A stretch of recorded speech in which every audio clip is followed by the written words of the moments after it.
shot him 6 times.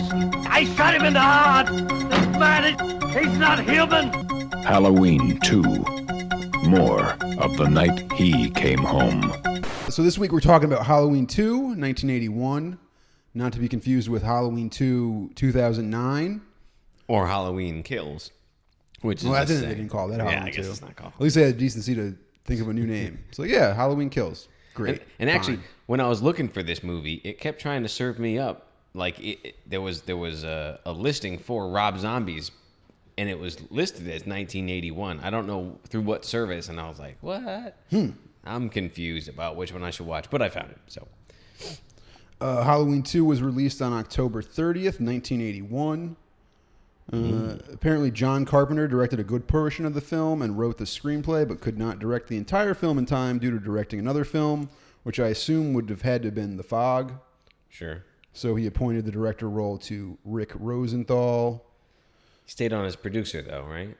Yeah, it was produced by him and Deborah Hill, the did same music. people who did the first. Yeah, and he did the music, I guess, with Alan Hayworth. So there's like a slightly different version of the score, which is Right. pretty good. I think it's like a good version of the Halloween theme. Yeah, it works. Out the gate, you got the nostalgia from the first one, which came out. When did Halloween 1 come out? 1978. 78, and this one's 81 now. Yeah. So, what, like 4 years later? 3 years later? 3 years. Math, you know? Filming took place in the spring of 1981, primarily at Morningside Hospital in Los Angeles, California. Halloween 2 was shot on a budget of $2.5 million, so substantially more than the original, but stylistically, Halloween 2 reproduces certain key elements that made the original Halloween a success, Sure. such as the first-person camera perspective, and, it was intended to finish the story of Michael Myers and Laurie Strode. Being that it's like a direct continuation. Yeah, it's a direct continuation. Jamie Lee Curtis and Donald Pleasance return. Also, Dean Cudney returns as the cinematographer. So there's a lot of continuity with the original. Okay, yeah. Yeah. That's what it does. It does very much feel like a direct, a sequel. It feels like a sequel. It does look like John Carpenter's Halloween. Whereas a lot of sequels from slashers just like kind of just went with it. They were just trying to churn them out. And so it was like, I don't know, whoever we can grab, we'll get this Swedish music video director and he'll do that, Yeah. But luckily, not Halloween 2. The most controversial thing about Halloween 2, and the main reason some of the critics who supported the original gave the sequel negative reviews, was the addition of more excessive blood, gore, and graphic violence. Yeah. You know what? I also read this critique of it, and that it was mixed feelings amongst the makers of it, producers or directors, etc.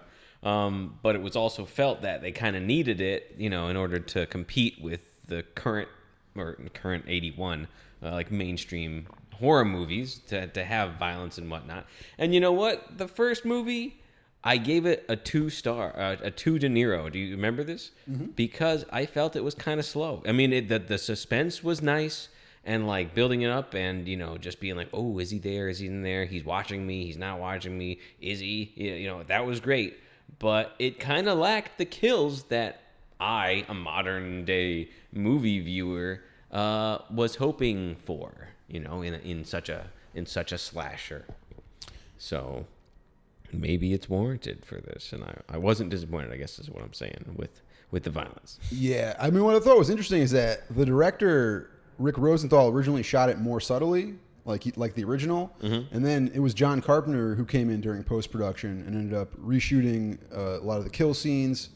And so it was the producers who wanted to make the movie more violent, like Friday the 13th and all the other Halloween ripoffs that had come out since 1978. So Rick Rosenthal is actually kind of upset about it.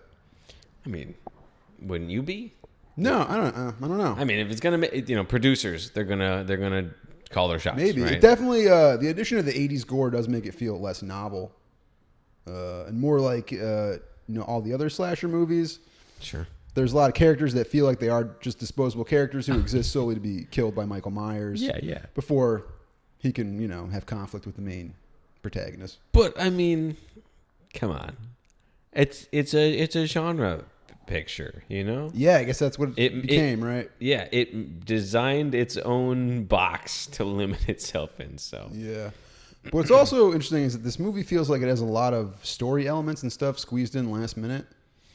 I would agree as like well. unnecessary shit that's just like wedged in there. So I'm gonna give Halloween 2 3 stars. I think it's a worthy follow up to the original Halloween. It's not necessarily a great standalone movie. If you haven't seen the original, you probably wouldn't enjoy it too much. It doesn't really develop the protagonist. No, yeah, It just kind of carries over from the first. you'd want to see the original first. Yeah. Yeah.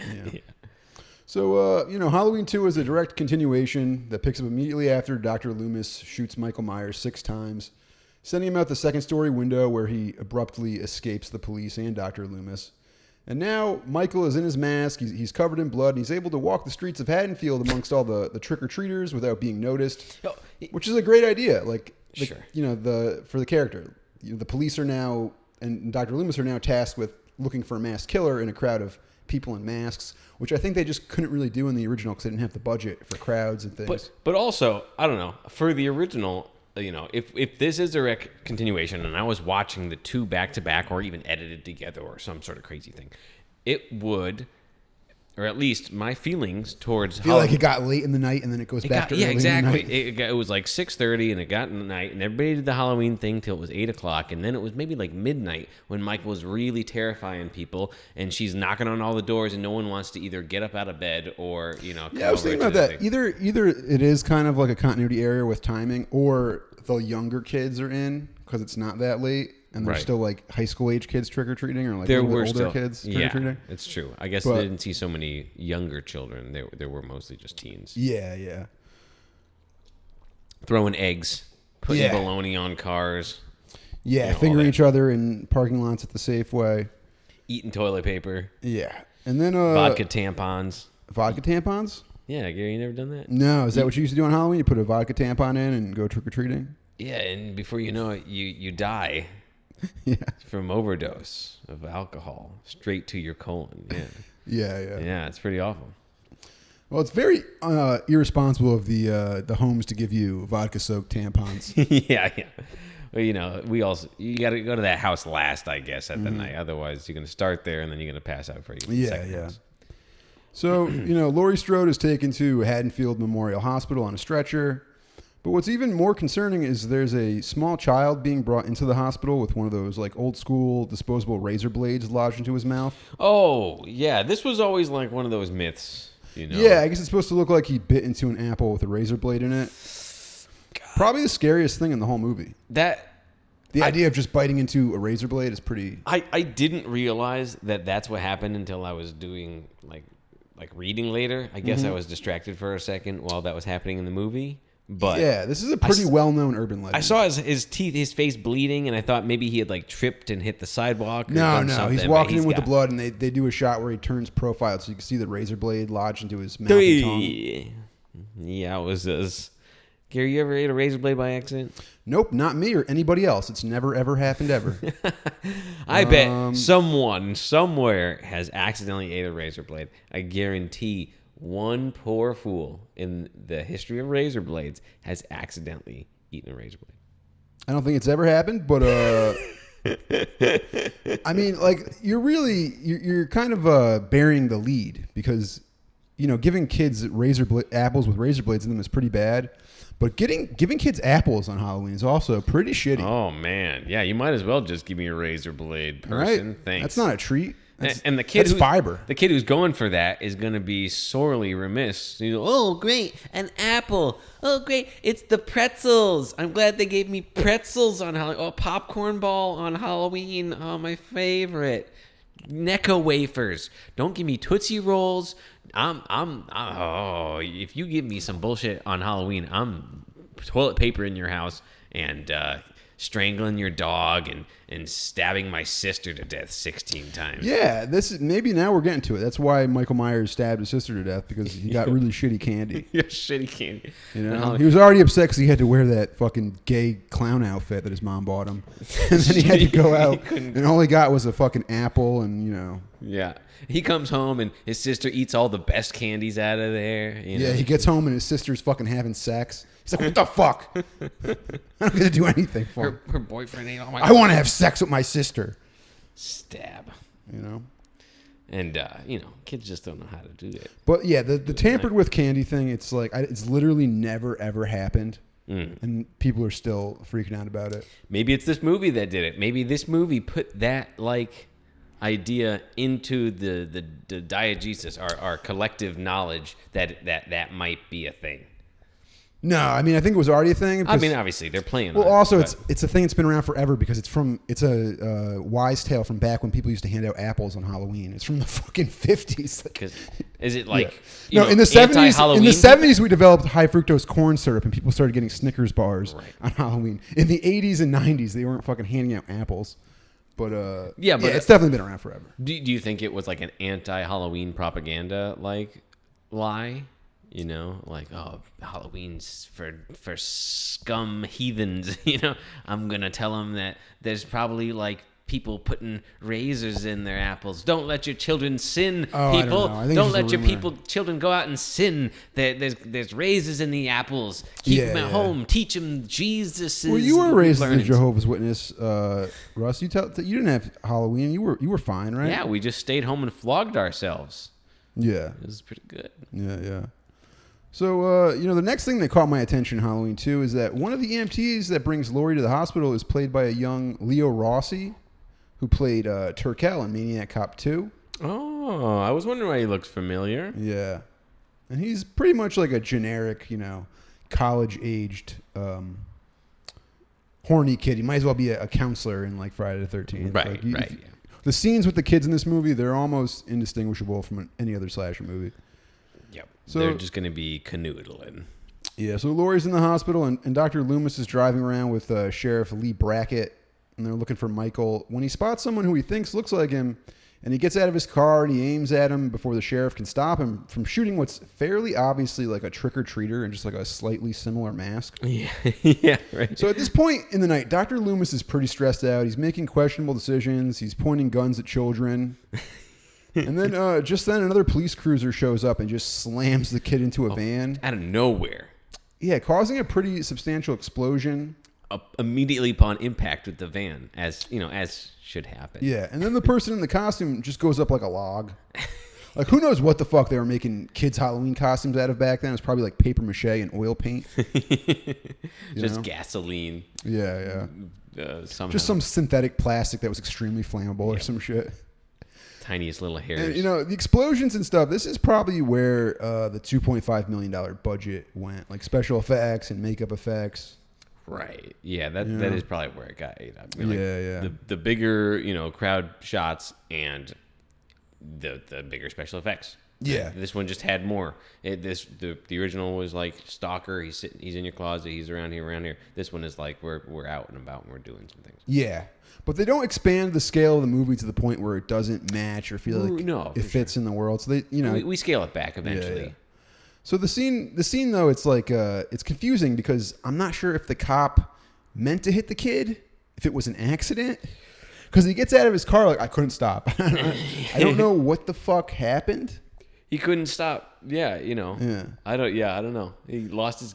It's strange. Gas. Maybe it was an accident. I thought he was trying to hit him at first. I don't know. And then another police officer shows up and tells the sheriff that his daughter Annie was murdered by Michael Myers. Right. And the acting in that exchange is fucking hilarious. Annie's dead. It's really bad. Just over the top. Yeah. Well, I expected that to actually come to fruition in the first one. His daughter was killed. I expected that cop to find out, but here we are. Yeah. And lackluster performance. So that's it for Sheriff Brackett. He leaves, and now a new cop is in charge. And is that right? That's why he disappears. He's gonna go take care of mourning. Yeah, he's got to go and take care of his daughter's corpse. Ew. Sad. Yeah, right. Yeah, it's a bummer. That's the reality of murder. People. Yeah. People die when you murder. So hey, here's a PSA: don't murder. Yeah. Oh, thanks, Russ. You're welcome. Yeah, so Sheriff Brackett leaves the other cop in charge, and he's convinced that Michael Myers was the one who burnt up. We learn later that it's not. It's the dude that Laurie had a crush on, Ben Tamer or whatever. Right.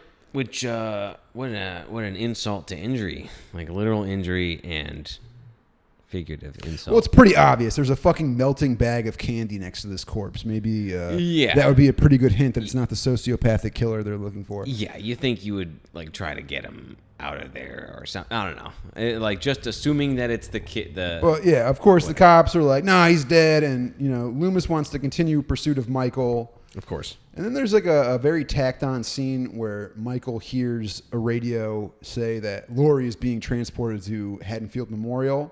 So that's how the movie makes the connection that he gets that info. Okay. I was wondering if he had the sixth sense for like past victims he attempted to murder, and until they're murdered, he hasn't completed his mission. Yeah. So Myers gets in the back of a nurse's car, and here's where the location of the film changes to the hospital. And the hospital is pretty creepy. They do a good job creating like a moody atmosphere inside of it. Mm-hmm. And making it look kind of scary. Kind of dark and kind of empty, even though it's huge and like ready to take on 1 trillion patients. Yeah, it seems very empty. Also like a quaint hospital. Yeah, it's like nice. A small town hospital in 1980 looks like something that would be like a convenience store now. It's like something it's so that small. would be like in LA. So there's a scene where the EMT who has a crush on Laurie tells her that the man who attacked her was Michael Myers. Oh, and then she found out. And then later in her hospital room, Laurie dreams about the time she learned she was adopted, and she remembers she once visited her brother, a young Michael Myers, at the sanitarium, which seems like stuff that you would definitely remember. Yeah, right? Especially, I mean, childhood repressed memories of going to see your you forgot that brother. You were adopted, had another family, and went to go visit your brother at a sanitarium. Doesn't make any fucking sense.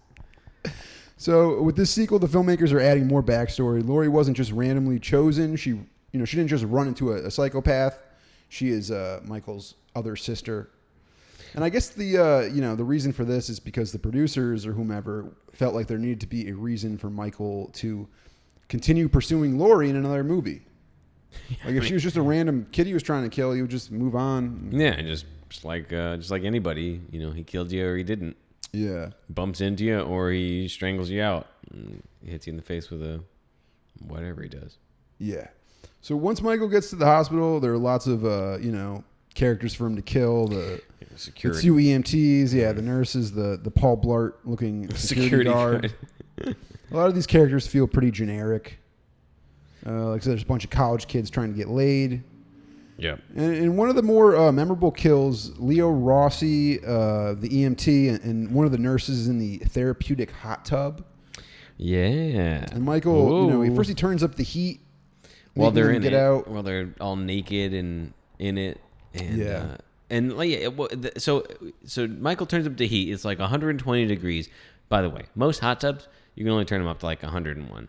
Well, this is also a therapeutic hot tub. Right. Where you can boil eggs if you want to. Yeah. Make a big stock for... you think if this was really a hot tub, it probably wouldn't be made enough to scold someone's skin off. Yeah. So he turns it up to 120. Suspend disbelief. And also, but here's the thing. The girl's like, I gotta get out. It's way too hot. And the guy's like, oh, come on, baby. Just stay in. So is he not feeling it? Or is his, all his blood's gone to his boner and he doesn't realize, the water's, 115 degrees? Yeah. Either way, he gets out. Yeah, Michael kills the guy while the girl is unaware. And that feels like very much like a scene from the original Halloween. Sure. Just, choking her out in silence. No, he kills the guy in the background while the choking him girl's out. in the tub getting out of the tub. And then after he kills her, boyfriend Michael comes into the tub room and he puts a hand on her shoulder and and gently squeezes. He chokes everybody else out and he comes over and he starts giving this chick a back massage. Yeah, and then she starts kissing his hand and his hand is visibly filthy. So nasty. It's so dirty, and her boyfriend just got out of the tub. He wouldn't have a fucking. But Michael Myers' hand is all filthy and crusty from choking dogs and teenagers and all types of shit. She's kissing it. It's got to taste like blood or something. Yeah, and then he kills the woman by repeatedly dunking her head into the scalding water until her skin is peeling off. It's pretty gross. It was brutal. Yeah. It was a brutal kill. It felt a little bit unwarranted for this. I mean, granted, this chick, she was late to work, okay? She was like 15 minutes late but she was helping get a friend home. She's helping get a friend home. So that's nice. But ignoring all those babies. But yeah, ignoring the babies to go have sex. Yeah. Right. She should be watching babies. That's why she's there at night. But meanwhile, she's having sex in a hot tub. So therapeutic hot tub. Well, they didn't have sex. They decided not to. They were like, no, we don't have time for this. Right. So they really didn't. I mean, but my point is, she went to like canoodle in a hot tub. Sex might have happened. That was probably part of like the plan. So, not my opinion, but Russ thinks, she's a whore. Cut her fucking head off. She deserves to die. Yeah, ISIS that bitch. Yeah, exactly. But Michael, which an ISIS slasher movie, that would actually be a great idea. Just a fucking ISIS guy just at a summer camp, just decapitating slutty women, putting people in cages and dunking them into the lake, throwing homosexuals off of sky rises, and taking away women's driver's licenses. Rude. But Michael, here's the thing.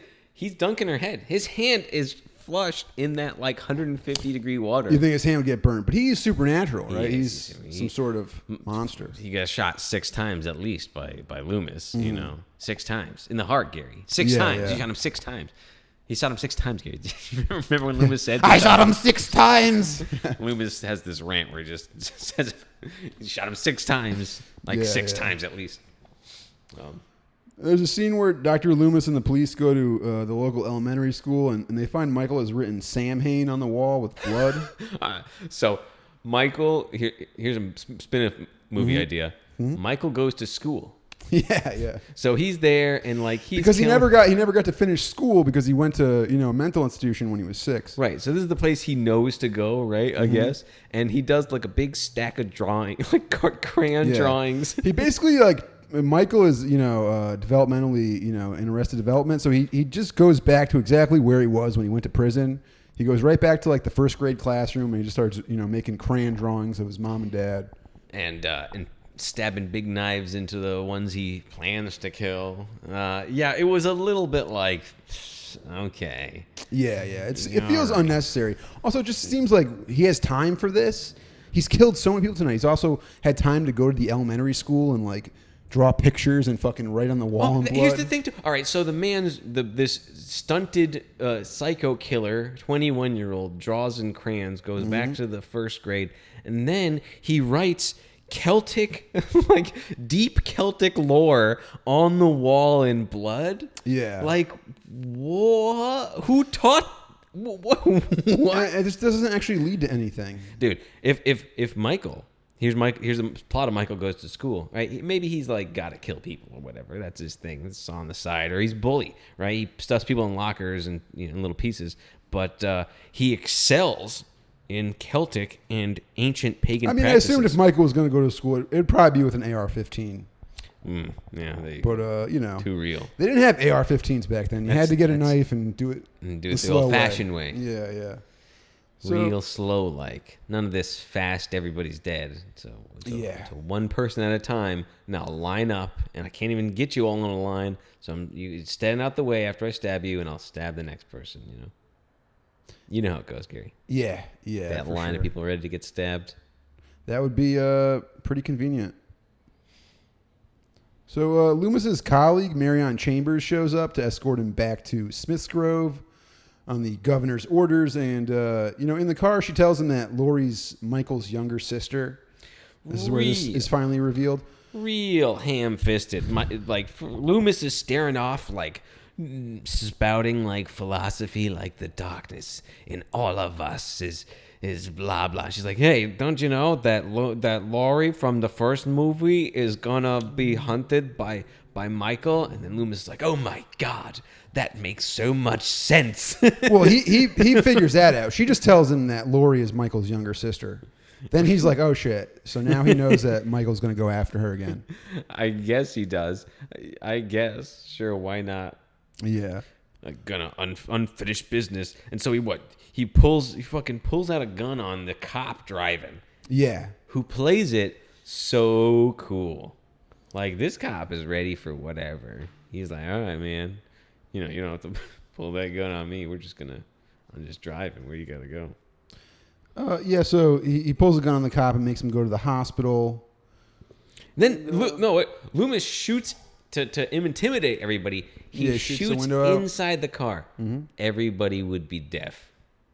He just like made everybody's ears ring. Yeah. For like ever. Yeah. Shoot inside a car. Come on. Anyway, the cool cop plays it cool. He's like, yeah, whatever. I get shot. Yeah, I mean, he's actually he comes off like a pretty good cop to me. He's just a fucking fat schlub. He's not gonna die for. Yeah, right. You know, he'll just drive wherever. He's not gonna get shot by some. And then they go. They're headed to the hospital, and this is where Michael starts like killing people by injecting them with like a big needle. Yeah, he just starts stabbing people directly in the eye. And there's like lots of close-ups of needles going into the eye. So if you really don't like needles, this shit'll probably bother you. Yeah. There's this. This almost feels like reshot stuff, or like I think it probably was where this chick goes looking for Dr. Mixter, and he's just staring at his fish tank because he has just a needle in his open eye. They do this big close up on like the needle in his eye. Then the nurse gets injected right into her temple with a needle. It's freaking. Yeah, what is he injecting them with? Why in the eye? And like, how did he learn how to do that? Yeah. And whatever it is, he's nailing the dosage and he's putting people out very precisely. He's really doing it with a lot of precision. This man-child learned a lot somehow, not being very quiet. I don't think Michael passed high school chemistry, so it's confusing that he's administering lethal injection at a better success rate in the state of Texas. He's pretty good at it. Honestly, we're going to get this. The rest of this movie is kind of like a montage of things Michael did that you didn't see him do. It's all off-screen Michael. Really, I think that's the crux. I think on-screen probably added in post. I think on-screen Michael, he's like, I'm going to slowly stab you, I'm going to walk at you. He's slow but steady. He's going to win the race, and he knows it, right? So as long as, he keeps going, he's going to stab you. Whereas off-screen Michael learns Celtic. He, cuts your tires on every car in the lot. He cuts the fuel line on every car in the lot. Sabotaging the car and the phones at the hospital, that makes enough sense. But yeah, the weird medical experiments. He learns, the blood at the elementary school. It seems like weird added on story elements that are unnecessary. He learns how to do bloodletting transfusions, and he learns how to use an MRI machine. Just the man has too much knowledge and too much time for how slow he moves for any of that to make sense. But that said, that's fine. I accept all of it because he's this omnipotent, slow stabber, So then Jimmy, the ambulance driver who wants to bang Lori, finds the head nurse, and Michael has drained all of her blood out onto the floor. And some of these kills, they seem very out of character for Michael Myers. He seems more like, he should be stabbing people and choking people and not doing weird medical experiments. He's hiding behind curtains and then strangling you. He's not putting needles into your arms with tubes that he disconnects from things, and he tapes it up real nice so it stays in there, and you bleed out slowly. Yeah. Or whatever the hell. He should be just Yeah, it doesn't really fit. And then Dr. Loomis shows up once again just in time to save Lori. And there's a scene where Michael Myers he just walks through a plate glass door like he's on PCP. Aside from injecting those other people, he might have injected himself with some stuff. Yeah, this man he's unstoppable. That actually would have been a good idea if they did a super shredder type thing, and Michael Myers broke into the pharmacy and injected himself full of steroids and medical grade cocaine, and he just came out looking like the Ultimate Warrior. Just angel dusted up to the the nines. Just looking like a WWE wrestler in 1983. And then Loomis puts another 5 or 6 shots in Michael, and again he survives, and he even slits the goofy cop's throat with a scalpel. Scalpel, yep. And so now we're down to Michael Myers chasing the two protagonists, Lori and Dr. Loomis, and he chases them into an operating room where he stabs Dr. Loomis, and then he goes for Lori, and she tries to talk to him, and he does the weird little head tilt from the first film. Mm-hmm. And then Lori shoots Michael once in each eye, which is pretty amazing aim for someone who just picked up a gun. Really good aim. Not to mention, I'm pretty sure this gun has a big enough bullet where your head would have just like blasted open, not like stayed together. Getting shot in the eye would probably do more than make you go blind. Yeah, I mean the bleeding from the eye effect is cool, and crying blood. It's a nice metaphor for like. Yeah, but it's a gun pretty close to his face. Yeah, he should have more out of there. But whatever. So after he gets shot in the eyes, there's like a long scene of blind Michael Myers stabbing the air. It's pretty fucking hilarious. Like he looks like a kid trying to hit a pinata. I think. Whoosh, whoosh. I don't remember the ending of this movie being so funny. Dude, just whiffing every time. Yeah. While Loomis, who's been stabbed, is like turning on gas, and Laurie's turning on gas. Yeah, and Michael just they're all keeps turning on the gas. You can really see the wheels kind of turning on that. Here's the thing though. So Michael's hearing this. He's following around. Mm-hmm. He stabs 39 times right into the air. I counted. Sure. It sounds like he's a Power Ranger. Just every time crazy. I was like, that's so silly. What a silly sound effect. Give me a spoon. Hold both of these and point them towards me. Why are you gonna recreate the sound effect?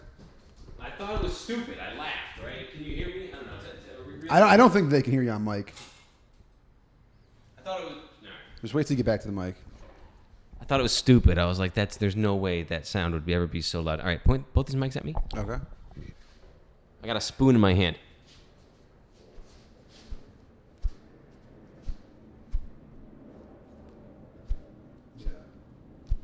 Your point is that it's the sound effects are too loud in the movie. Well, That doesn't make sense. Actually, my point was that Or it whoosh does. sound that actually happens. Oh, okay. Maybe it's definitely you wouldn't hear it over the sound of the gas blasting. Yeah. But it actually makes a noise. Oh, okay. I was thinking Gotcha. you'd need like a lot more length on a thing to like get any sort of whoosh, but no, you can whoosh with just a spoon in your hand. And that's a life lesson That is a life for lesson. everybody out there. If ever you want to make a whoosh noise, all you need is a spoon. Hell, can I do it with my hand? I don't know. Listen. There's some sort of sound, but it's definitely exaggerated for the film, I guess. Whatever. You're jealous. You're fucking jealous, Gary. Wait for this scientific experiment I'm going to do, Gary. Hold these mics. I'm going to get a spoon and some saran wrap.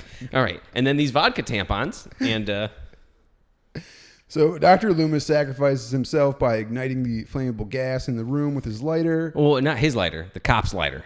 Okay. Earlier on, the cop is like gives him a cigarette as he's also smoking a cigarette, and he gives Loomis the lighter to light a cigarette, but Loomis doesn't get around to using it. Okay. He so just pockets it. They set up him steals having it. the lighter earlier. He steals a cop's lighter. Yeah, it's the real problems, pocketing lighters. It's bullshit. You ever lose lighters to like friends who are just like stealing that shit? Yeah, that's Yeah. a problem. People pocket lighters all the time. Yeah, and pens too. Don't give anybody your nice pen that writes nice, because they'll just steal that shit straight up. You got to put your name on it. That's why I always get a pink lighter, because people are so homophobic they don't want to take the pink lighter. Oh, well, yeah, I'm not going to touch that. Yeah. No, I'm not going to use a pink lighter, make me fucking gay. What, then I got AIDS? So I used a pink lighter? start sucking dick. So, Dr. Loomis sacrifices himself by igniting the flammable gas in the room, presumably killing himself and Michael Myers. Big explosion.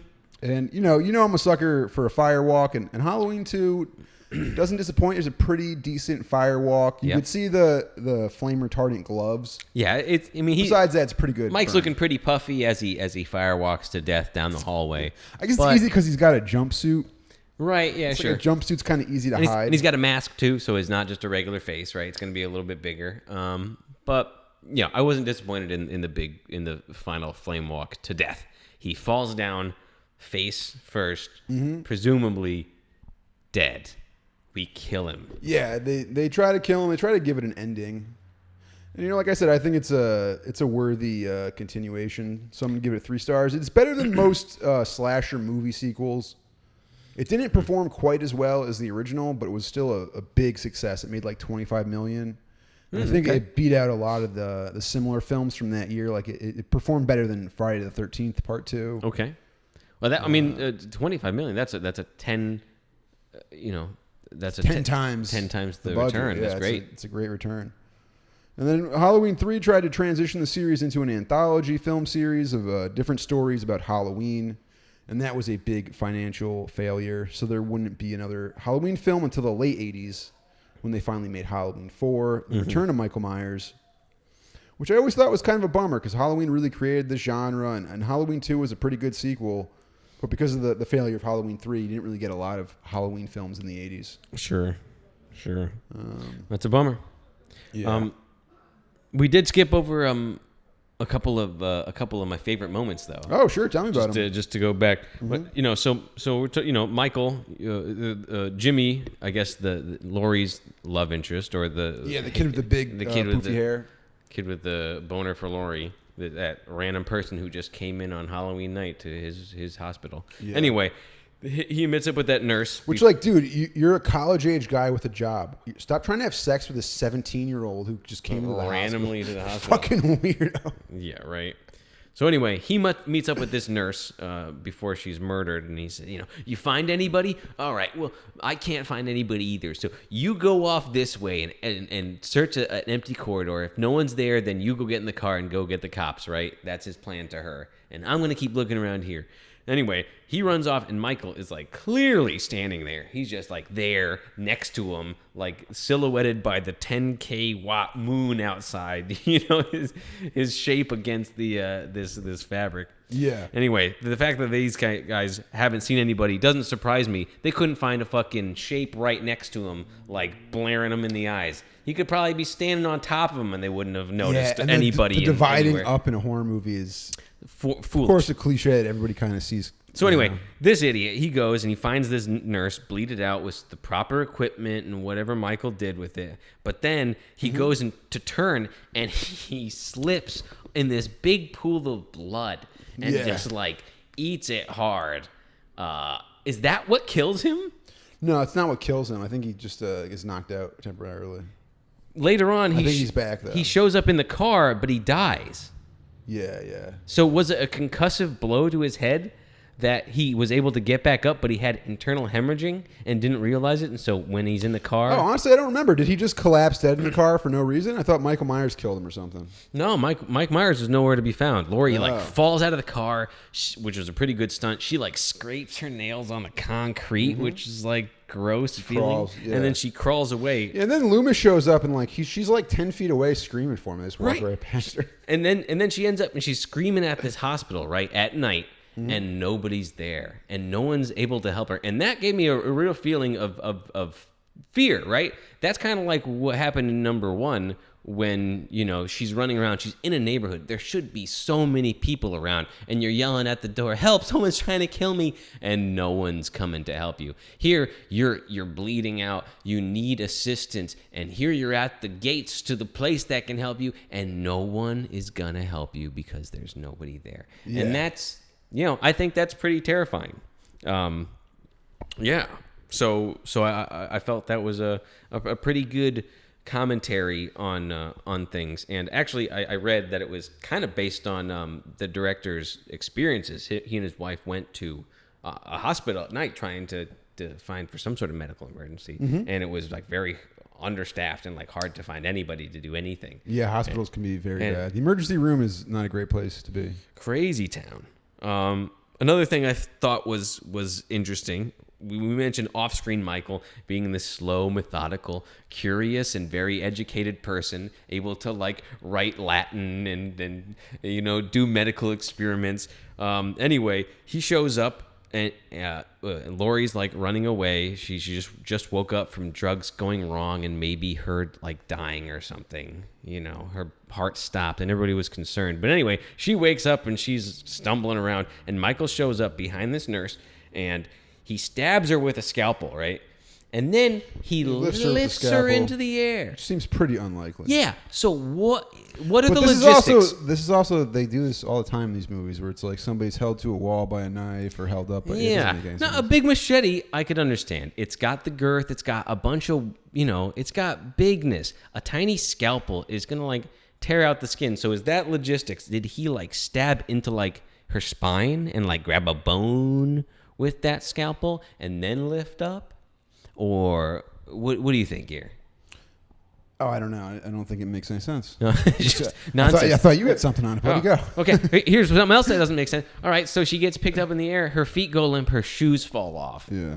What kind of night? Maybe she's got a scoliosis brace, and his scalpel just catches her scoliosis brace, and that really holds her up. And then, like, because her feet curl up again, and like the Wicked Witch of the West, and the shoes just fall off. Yeah, I don't know. I guess like I don't know why they would choose a scalp. I guess that's just because that's the weapon that he's using at this point in the movie. They're at a hospital. He's using a scalpel. I think a scalpel in the eye or something is creepy, but a scalpel is like a big knife. Yeah, needle in the eye, that's gross. Needle in the temple, that's gross. Scalpel in the back, that sucks. But yeah, scalpel in the face, that's bad. Scalpel through the hand, that's gross. Yeah. But yeah, none of that. He just kind of picks her up somehow with this thing. So yeah, I guess those are my thing. Oh, and then she also finds Lori, after running away from that, finds that cop strangled by a construction light. So there's like a ton of off-screen and on-screen kills in this. We find a lot of people, and then typically a person is also killed within those sequences. And then Lori gets into, like, she's in the basement or something, and she's clicking the door to get the elevator, and the elevator's going so slow as it is, you know. But so is Michael. He's like sauntering because he doesn't run. He's this very, very slow, you know, just slow meandering dude who's going to stab you eventually. And even when she gets inside the thing and he's realizing he's got to realize he's missing his chance here. Like, the door's closing, and if he just like walked like a half a mile faster, you know, half mile an hour faster, he could have gotten into that elevator so easy. And then she's stuck in the elevator with him. So that's your criticism. You think Michael Myers should run? I think he could. I think he would realize, wait, this is my chance to kill someone. You know, he jumps when he gets the opportunity to jump on someone or stab him or choke him. He's not like the Mummy where he's gonna like back you into a corner and choke you. He's gonna like pop out and get you. You know? Yeah. So I don't know. For him to walk ever so slowly and like miss his opportunity to get inside a door by just simply, he gets his hand stuck in the elevator. You know, he could have made it. Yeah. Whatever. Yeah, maybe he just doesn't know how to run. Yeah, maybe. I mean, he's been shot a lot. He has been shot a lot. He's been shot a lot of times. So that could slow you down. Yeah. Anyway, I think I'll probably give it a 3. Okay. I think I had a little more fun than in the first. Excuse me.